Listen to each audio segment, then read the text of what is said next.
Hello friends, welcome to our channel CSC study. अगर जैसे कि इससे प्रीवियस वीडियो में हमने डेटाबेस मैनेजमेंट सिस्टम सब्जेक्ट में कुछ टॉपिक्स को डिस्कस किया था, तो आज हम करने जा रहे हैं next unit which is database management system architecture. System architecture क्या होता है? जैसे कि आपको नेम से सजेस्ट हो रहा होगा कि डेटाबेस मैनेजमेंट सिस्टम आर्किटेक्चर, कि एक ऐसा डेटाबेस सिस्टम हमारे पास क्या होता है, डेटाबेस सिस्टम होता है। उस डेटाबेस सिस्टम को मैनेज करने के लिए हम किसका यूज करते हैं? डेटाबेस मैनेजमेंट सिस्टम का। ये क्या होता है? एक सॉफ्टवेयर होता है, ये हमें पता है क्योंकि हमने प्रीवियस वीडियो में इतना रीड कर लिया। लेकिन जो सिस्टम होता है, मैनेजमेंट सिस्टम सॉफ्टवेयर, उसका आर्किटेक्चर क्या होता है, उसका कॉन्सेप्ट क्या होता है, वो कैसे बनाया जाता है, उसका स्ट्रक्चर क्या है, वो हम रीड करेंगे। तो स्टार्ट करते हैं वीडियो को। The DBMS architecture is divided into the 3 levels.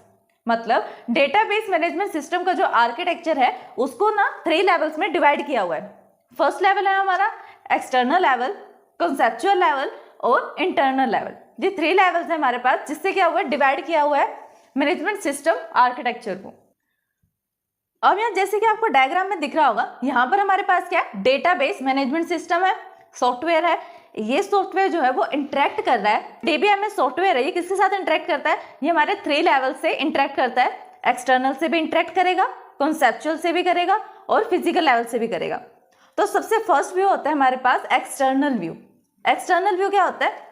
N number of external views हो सकते हैं, मतलब जितने ज्यादा यूजर्स होंगे उतने ज्यादा एक्सटर्नल व्यूज होंगे। क्यों? क्योंकि एक्सटर्नल लेवल हमेशा यूजर के साथ काम करता है। यूजर के साथ काम करने का मतलब क्या है? क्लोज टू यूजर होता है। जो यूजर को दिखता है डेटाबेस सिस्टम में, वो कौन सा व्यू होता है? External view. कि जैसे हमारे पास कोई फाइल है, डेटाबेस में स्टोर है, जैसे ही हमने उस फाइल को ओपन किया तो जो यूजर को दिख रहा है कि यहाँ पर नेम का कॉलम है, यहाँ पर सैलरी का कॉलम है, यहाँ आईडी लिखी हुई है, तो ये क्या है? व्यू तो है ना। कौन सा व्यू है? एक्सटर्नल व्यू, जो यूजर को दिखता है। फिर आता है हमारे पास कंसेप्चुअल व्यू।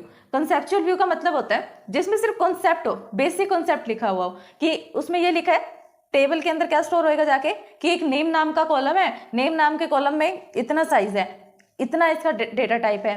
फिर नेक्स्ट सैलरी नाम का कॉलम है, सैलरी में इतना डेटा टाइप है और इतना स्पेस कंसीडर कर रहा है। तो सिर्फ बेसिक स्ट्रक्चर होगा उसके अंदर हमारी टेबल का, डेटाबेस की टेबल का। और अब जो कॉन्सेप्चुअल व्यू को एक्सटर्नल व्यू के साथ कॉन्टैक्ट करवा रहा है, कम्युनिकेट करवा रहा है, वो कौन सा है? एक्सटर्नल और कंसेप्चुअल मैपिंग है। फिर आ जाते हैं हम, डेटाबेस सिस्टम जो है एक्सटर्नल के साथ भी कम्युनिकेट कर रहा है, इंटरेक्ट कर रहा है और कंसेप्चुअल के साथ भी इंटरेक्ट कर रहा है। लेकिन साथ साथ ये क्या कर रहा है? इंटरनल, या फिर इंटरनल को हम फिजिकल व्यू भी कहते हैं, इसके साथ भी क्या कर रहा है? वो कॉन्टैक्ट कर रहा है। इन दोनों के बीच में कौन सी मैपिंग है? कंसेप्चुअल और इंटरनल के बीच में कौन सी मैपिंग है? Conceptual internal mapping. अब इसके हम डिस्क्रिप्शन में डिटेल रीड करते हैं वन बाय वन। तो फर्स्ट लेवल को हम डिस्कस करते हैं। फर्स्ट लेवल क्या है? The external level. External level is one too close to the user, that is the one concerned with the way which the data is viewed by the individual user at the external level of the DBMS present each user with the, मतलब ये क्या कहना चाहता है कि हमारा जो external level होता है ना, वो किसके क्लोज होता है? वो क्लोज टू यूजर होता है। मोस्टली जो वर्किंग होती है एक्सटर्नल लेवल की, वो किसके लिए होती है और किसके साथ होती है? यूजर के लिए और यूजर के साथ होती है। That is one of the concern with the way which that the data viewed by the individual user। इसलिए इसका क्या कंसर्न होता है, मतलब इसका क्या वर्किंग होती है, क्या काम होता है एक्सटर्नल लेवल का, ये देखना कि जो इंडिविजुअल यूजर्स हैं उनको क्या व्यू हो। तो जो इंडिविजुअल व्यू होगा कि इंडिविजुअल यूजर को कौन सा व्यू शो होना चाहिए, वो किसका कंसर्न रहेगा? एक्सटर्नल लेवल का। At the external level of the DBMS present each user with the shared और single view which is represent a part of the total database. मतलब कि हमारे पास क्या होता है, जो टोटल डेटाबेस होगा ना, तो पर्टिकुलर यूजर होगा वो सिर्फ अपना ही तो डेटाबेस चेक करना चाहेगा ना, कोई दूसरे के डेटाबेस को तो नहीं चेक करना चाहेगा। तो जो उसका खुद का डेटाबेस होगा वो सिर्फ उसको एक्सेस करे। ये किसका कंसर्न होता है? कौन डिसाइड करता है? ये external view. The portion of the database and shield as the rest of the database from them. For example, one user में view the data in the form of day, month, year, while another view of the data as year, month and day. Each external view is defined by meaning of the external schema, which consists basically of the definition of the each of the various type of external record found as the external view। मतलब ये क्या कहना चाहता है? ये कहना चाहता है, एग्जाम्पल लिया हुआ है इसने, एग्जाम्पल भी अच्छा है। देखो क्या कहना चाहता है एग्जाम्पल में, वो वन यूजर में view the date in the form of day, month and year. कि एक यूजर है वो क्या चाहता है कि मेरे को डेट कैसे शो होनी चाहिए अपने सिस्टम पर। सबसे पहले तो डेट लिखी आए, फिर कॉलम हो मंथ का और फिर ईयर का। मतलब एक यूजर तो चाहता है कि उसको डेट कैसे दिखनी चाहिए, 21/06/2023। एक यूजर को तो चाहिए ऐसा फॉर्मेट, और दूसरे यूजर को क्या चाहिए, सबसे पहले क्या लिखा है, ईयर लिखा है 2023, फिर मंथ लिखा है और उसके बाद डेट लिखी है। तो ये डिफरेंट डिफरेंट व्यू हो गए ना। ऐसा भी हो सकता है कि यहाँ 06 की जगह वो क्या चाहे, जून लिखा आना चाहिए, और यहाँ पर ही ऐसा भी हो सकता है कि वो पूरा ईयर ना लिखा है 2023, ओनली 23 लिखा है, ऐसा भी हो सकता है। तो डिफरेंट डिफरेंट यूजर्स हैं तो उनका डिमांड भी कैसा होगा, डिफरेंट डिफरेंट होगा। तो इसी बेस से सिस्टम को डिजाइन किया हुआ है कि एक्सटर्नल लेवल क्या करेगा, इन सब क्वेरीज को हैंडल करेगा। Basically is definition of the various type external record, जो भी एक्सटर्नल रिकॉर्ड से रिलेटेड डेफिनेशंस होगी वो कहां पर होंगी, एक्सटर्नल व्यू में होंगी। अब नेक्स्ट लेवल हमारे पास कौन सा आ जाता है, conceptual level. The conceptual level is the representation of the entire content of the database. If the external level is concerned with the individual user, the conceptual method as defined as the community of the user view. The conceptual view is defined by the conceptual schema, which include the definition of each of the various type of data for as a various type of conceptual record. The conceptual schema hides the detail of the physical storage structures and concentrate on describing the entities, data types, relationships, user operations and constraints. This view is more stable than the other two views. मतलब ये क्या कहता है कि conceptual view का मतलब क्या होता है, conceptual is represent entire data of the database. मतलब ये क्या बताता है कि डेटाबेस में कंटेंट क्या है, पूरा का पूरा कंटेंट जो होगा उसको रिप्रेजेंट करेगा। जैसे मैंने आपको बताया भी था कि कॉन्सेप्चुअल लेवल में हमारा जो डेटा स्टोर होता है वो किस फॉर्म में होता है, टेबल की फॉर्म में ही होता है, लेकिन उसके अंदर क्या होता है, ये लिखा होता है कि हमारे पास कॉलम है नेम नाम का और इसका साइज इतना है, इसका इतना बाइट इसमें यूज हुआ है और कौन सा इसका डेटा टाइप है। नेक्स्ट हमारा सैलरी का कॉलम है, सैलरी के कॉलम में कितने का डेटा इंसर्ट हुआ है और क्या इसका साइज है, साइज के साथ साथ इसका डेटाबेस भी, डेटा टाइप भी लिखा हुआ आएगा। तो कॉन्सेप्चुअल लेवल में ऐसे टेबल स्टोर होती है।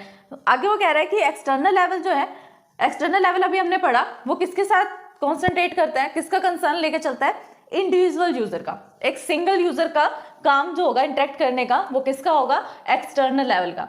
लेकिन जब हम बोलते हैं कि ग्रुप ऑफ यूजर्स या कम्युनिटीज ऑफ यूजर, उसके साथ कौन इंटरेक्ट करता है, उसके साथ इंटरेक्ट करता है हमारा conceptual level. The conceptual level view is defined in the concern schema, which is include the definition of the each various types of data, various type of conceptual record. देखो इसने वही बात कही ना अभी कि इस स्कीमा में क्या होता है, कंसेप्चुअल स्कीमा में डेफिनेशंस होती हैं और डेटा टाइप्स होते हैं, मतलब टाइप्स ऑफ डेटाज होते हैं कि किस टाइप का डेटा है और उसके बारे में डेफिनेशन होती है कि इसके अंदर क्या स्टोर है। Detail of the physical storage structure, जो कंसेप्चुअल स्कीमा होता है ना वो क्या कर देता है, हाइड कर देता है फिजिकल स्टोरेज स्ट्रक्चर की डिटेल्स को। जो फिजिकल लास्ट वाला लेवल होता है ना उसकी डिटेल को वो हाइड कर देता है। Concentrate on describing the entities, किसके ऊपर कॉन्सेंट्रेट करता है कि मुझे बताना क्या है, क्या बताता है वो हमें, डिस्क्राइब करता है एंटिटीज को, डेटा टाइप्स को, रिलेशन क्या है टेबल में, यूजर ने कौन सी ऑपरेशंस परफॉर्म किए हैं, कॉन्सेंट्रेट्स क्या है। The view is more stable then the other, जो हमारा कॉन्सेप्चुअल लेवल है ना वो मोर स्टेबल रहता है एक्सटर्नल और इंटरनल के डिफरेंस में। मतलब उससे अगर हम कंपेयर करें, उसके कंपैरिजन में कॉन्सेप्चुअल व्यू हमेशा स्टेबल रहता है, क्योंकि थोड़ा बहुत ही चेंज होगा, क्या ही चेंज करोगे आप, डेटा टाइप तो सेम ही रहेगा ना, रिलेशन भी सेम रहेगा, बस ऑपरेशंस चेंज हो सकते हैं, कॉन्स्टेंट्स भी सेम रहेंगे, तो थोड़ा बहुत चेंज होगा लेकिन ज्यादा चेंज नहीं होगा, स्टेबल रहता है ये view.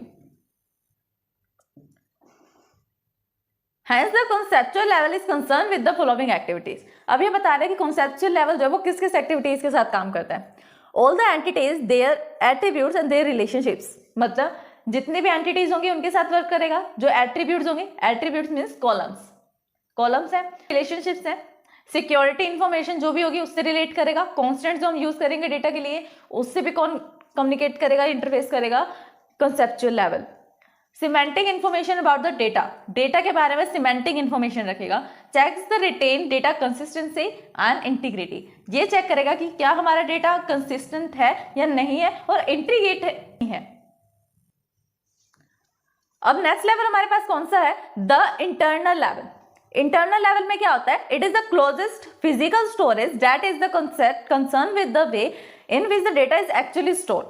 The internal level is described by meaning of the internal schema, which not only defines the various storage record types but also the specific indexes, how store field are represent, what physical sequence the store in record in as soon as। मतलब क्या होता है इसमें, जो हमारा internal level होता है ना वो क्लोजेस्ट टू फिजिकल स्टोरेज होता है, मतलब डेटाबेस के बहुत ज्यादा क्लोज होता है। ज्यादा इंटरेक्शन कौन करता है डेटाबेस के साथ, फिजिकल लेवल, जिसको हम इंटरनल लेवल भी बोलते हैं। The concern with the way in which the data is actually store. अब इसका कंसर्न क्या होता है, क्या काम होता है इसका, ये चेक करना कि डेटा एक्चुअल में कैसे स्टोर होता है डेटाबेस के अंदर। अब डेटाबेस भी कहाँ होगा, कंप्यूटर सिस्टम में स्टोर होगा, डेटाबेस मैनेजमेंट सिस्टम में स्टोर होगा जाके। लेकिन कंप्यूटर को तो सिर्फ क्या आता है 010101, तो वो इसको भी क्या कर लेगा, फिजिकल लेवल में 01 में स्टोर कर लेगा, ऐसे वे में स्टोर कर लेगा जिसे वो खुद पहचान सके कंप्यूटर सिस्टम। तो यही मेन कॉन्सेप्ट है कि फिजिकल जो आपका लेवल होता है उसके अंदर क्या होता है, डेटा एक्चुअल में कैसे स्टोर होता है वो कंसर्न करता है। The internal level is describe by the meaning of the internal schema. यहाँ पर इंटरनल व्यू से क्या मतलब है, इंटरनल स्कीमा से मतलब है कि इंटरनल डेटाबेस में क्या जा रहा है। Which not any define the various storage record types. ये क्या करता है, रिकॉर्ड के टाइप को नहीं बताता, ये इसका डेटाबेस, ये इसका टाइप कितना है, क्या एंटिटी है, क्या इसका रिलेशन है, कुछ नहीं बताता, बस ये बताता है कि क्या जाके स्टोर हो रहा है। But also specify the index, बस यहाँ पर एक इंडेक्स होता है जिसकी हेल्प से हम वहां तक पहुंच सकते हैं जहां पर हमारा डेटाबेस स्टोर है। अगर इंडेक्सिंग नहीं होगी तो आप कैसे जाकर वहां पर कनेक्ट कर सकते हो कि ये इसका डेटाबेस है, ये इसका डेटाबेस है। डेटाबेस तो सारा इंटीग्रेटेड है, कैसे आप चेक करोगे, कहाँ कैसे वहां तक पहुंचोगे उसको रिट्रीव करने के लिए। How the store field are represented with sequence, physical sequence store in the record, मतलब कि फिजिकली वे में कैसे रिकॉर्ड स्टोर होता है वो इसके अंदर आता है, सोन, ये सब चीजें आती हैं। रही बात हमारे पास इंडेक्सिंग का, इंडेक्सिंग का मतलब क्या होता है, जैसे अगर हमारे पास एक बुक है उसके अंदर, अगर उसके अंदर आपको कोई टॉपिक सर्च करना है, ये तो नहीं है ना आप वन बाय वन पेज को पलट के चेक करोगे कि ये वाला है, नहीं ये वाला नहीं है, मैच करो, ये वाला भी नहीं है, नेक्स्ट वाला चेक करो, वो भी नहीं है, वन बाय वन चेक करोगे तो बहुत ज्यादा टाइम लग जाएगा। इसलिए हम क्या कहते हैं, जो बुक के फ्रंट पेज पे, फर्स्ट पेज पे जो इंडेक्सिंग होती है हम उसकी हेल्प लेते हैं। इंडेक्स पे चेक करेंगे ये टॉपिक हमें कहाँ मिलेगा, डायरेक्ट हम उस टॉपिक पे जाएंगे, उस टॉपिक पे नहीं जा पाएंगे तो उसके आसपास वाले पेज पर तो पहुंच ही जाएंगे, फिर हम स्वाइप कर सकते हैं पेज को। तो इंडेक्सिंग हमें क्या करता है, फास्ट रिट्रीवल में मदद करता है कि जल्दी से जल्दी रिट्रीव कर सके अपने डेटाबेस को। तो स्टूडेंट्स ये था हमारा कंसेप्चुअल लेवल का या इंटरनल एक्सटर्नल लेवल का कंसेप्ट, या कहें कि डेटाबेस मैनेजमेंट सिस्टम का आर्किटेक्चर। अगर इस वीडियो को समझने में आपको कोई भी परेशानी आई हो देन आप हमें कमेंट कर सकते हैं। Thanks for watching my video. Videos को लाइक शेयर सब्सक्राइब करना कमेंट करना ना भूलें।